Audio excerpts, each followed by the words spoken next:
Mesdames et messieurs, la question de l'investissement et du développement de notre wilaya demeure préoccupante et les différentes mesures visant à améliorer l'attractivité économique du territoire s'avèrent insuffisantes, voire sans résultat.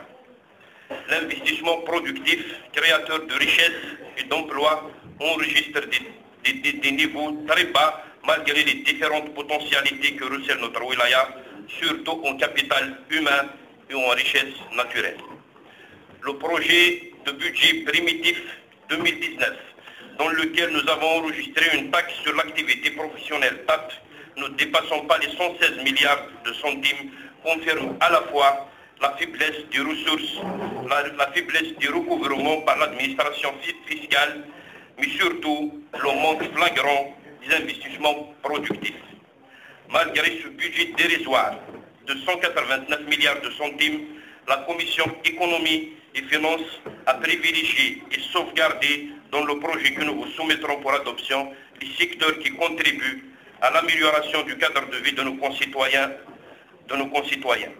En effet, nous avons consacré 20 milliards de centimes pour les aides sociales, dont 1,2 milliard de centimes pour l'achat du matériel aux personnes aux besoins spécifiques. 9 milliards comme subvention aux différentes associations dont les frais d'engagement des clubs et les différentes coupes de wilaya. 20 milliards pour le secteur de l'éducation. Nous avons également réservé une cagnotte de 10 milliards de subventions au profit des communes. Le détail du budget vous sera présenté par le président de la Commission économie et finances. Nous voulons faire mieux pour prendre en charge les préoccupations de nos concitoyens d'une part et inscrire des projets générateurs de revenus et d'emplois d'autre part. Malheureusement, comme vous l'avez constaté, nous n'avons pas de ressources budgétaires suffisantes nous permettant de les prendre en charge. C'est pourquoi il est impératif de faire de la relance de l'investissement dans tous les domaines une priorité absolue. Cela passe inévitablement par l'assainissement et la viabilisation du foncier industriel existant et la création de nouvelles zones d'activité intégrées. Et dans ce sillage que nous avons inscrit pour la deuxième fois à l'ordre du jour de nos travaux l'état d'exécution des délibérations numéro 25 et numéro 60 prises par la COI portant respectivement acquisition de la situation juridique et récupération du foncier industriel. Malgré la récupération de 23 hectares, nous considérons que le taux d'exploitation de ce foncier est inférieur au potentiel susceptible d'être récupéré et réaffecté pour de réels projets. La situation de beaucoup de l'eau reste ambiguë et nécessite une gestion transparente et rationnelle. Toujours dans le cadre de notre programme, je vous annonce la tenue prochainement des assises sur l'investissement qui regrouperont les représentants des institutions élues, des pouvoirs publics, les opérateurs économiques ainsi que les experts. Cette rencontre vise à recenser les contraintes et s'entendre sur une feuille de route commune à mettre en œuvre afin de permettre l'émergence d'une base permettant de relancer les investissements dans notre wilaya.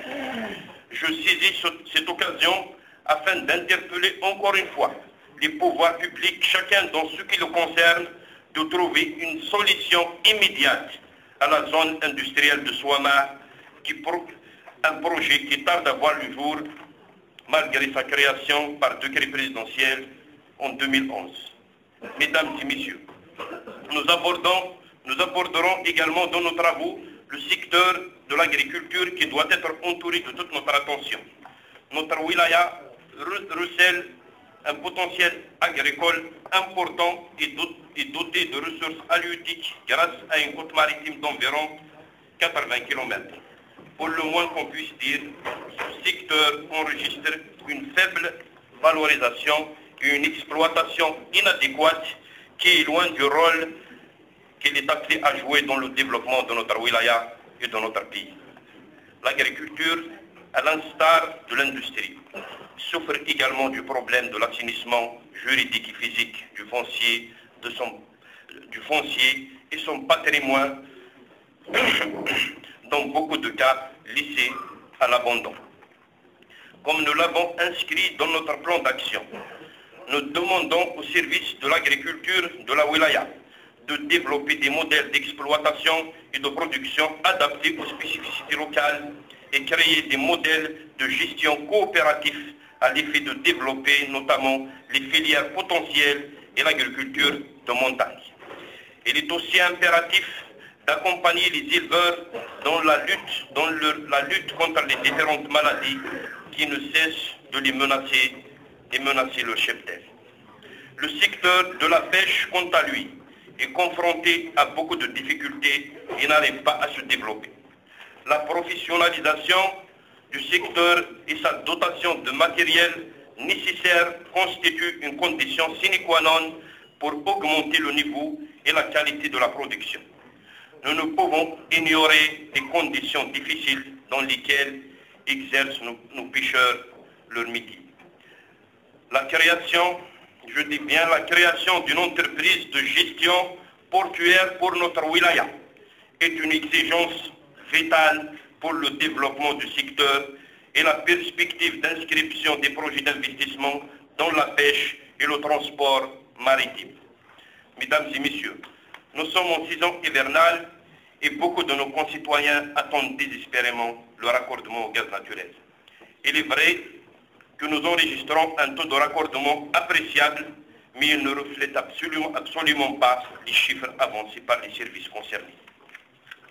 Les lenteurs dans la réalisation, voire la défaillance de certaines entreprises, ainsi que le manque de coordination des différents services font que beaucoup de projets inscrits ne soient pas achevés dans les délais et causent beaucoup d'omissions.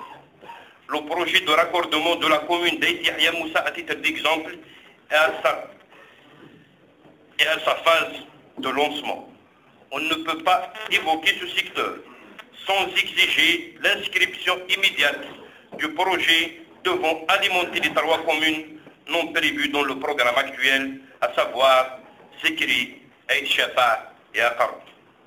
En dépit de toutes ces contraintes, nous saluons l'adhésion et la contribution des comités de village et de nos élus qui se mobilisent pour faciliter et aider les entreprises dans les travaux.